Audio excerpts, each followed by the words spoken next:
Moving on. Amidst growing economic and strategic ties with China, Pakistan finds itself at a crossroads, grappling with a delicate balancing act. Critics warn that China's engagement with Pakistan may not always be mutually beneficial, raising concerns over debt traps and compromised sovereignty. Despite these warnings, Pakistani politicians have maintained unwavering support for China, praising its initiative and emphasizing the importance of Pakistan-China relationship. A report. China's engagement with Pakistan is primarily driven by its own strategic and economic interests rather than mutual benefit. There are concerns that China's financing of infrastructure projects in Pakistan, particularly through loans with high interest rates, could lead to a debt trap where Pakistan becomes heavily indebted to China. Critics argue that this debt dependency gives China leverage to extract concessions or control over strategic assets in Pakistan. There are fears that Pakistan's close relationship with China could compromise its sovereignty and independence.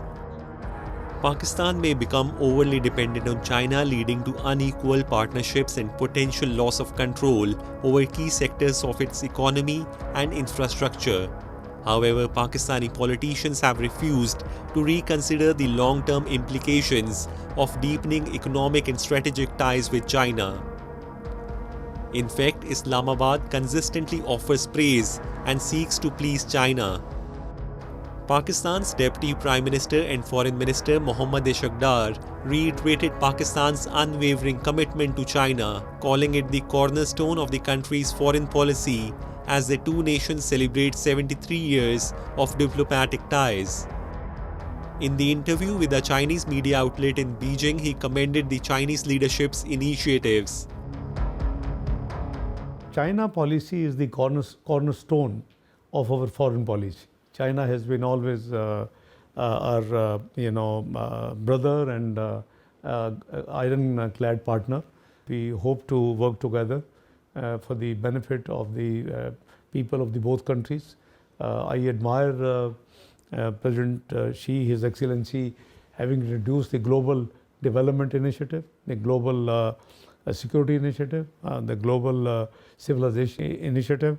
And you see, after COVID, the global growth has gone down and it was a declining trajectory. I think the initiative which President Xi as a visionary leader has taken on the Global Development Initiative, it has arrested that declining trend and it is now catching up also the global development. China has invested significantly in infrastructure projects such as the China-Pakistan Economic Corridor. In Pakistan, there have been concerns about the transparency of CPEC projects as well as their long-term economic viability and the environmental and social impacts they may have. However, Pakistani government has failed to address these concerns, including calls for greater transparency in the terms of financing and project details, as well as increased scrutiny of environmental and social impacts. Instead of reconsidering its approach to the China-Pakistan Economic Corridor, Pakistan has expressed strong support for controversial projects. Belt and Road Initiative, the CPEC, and all these things will complement and supplement. The added advantage would be that the global SDGs, the Sustainable Development Goals, fixed by the global community at the floor of the United Nations, would be facilitated by the Global Development Initiative, which has been triggered by His Excellency President Xi. Pakistan needs to thoroughly evaluate the future consequences of its growing economic and strategic connections with China. The Pakistani authorities have overlooked the importance of transparency and responsibility in their collaboration with China, notably concerning initiatives such as the China-Pakistan Economic Corridor. Pakistan has struggled to find a middle ground between capitalizing on the advantages of its association with China and protecting its sovereignty, autonomy, and domestic interests amid possible obstacles and uncertainties.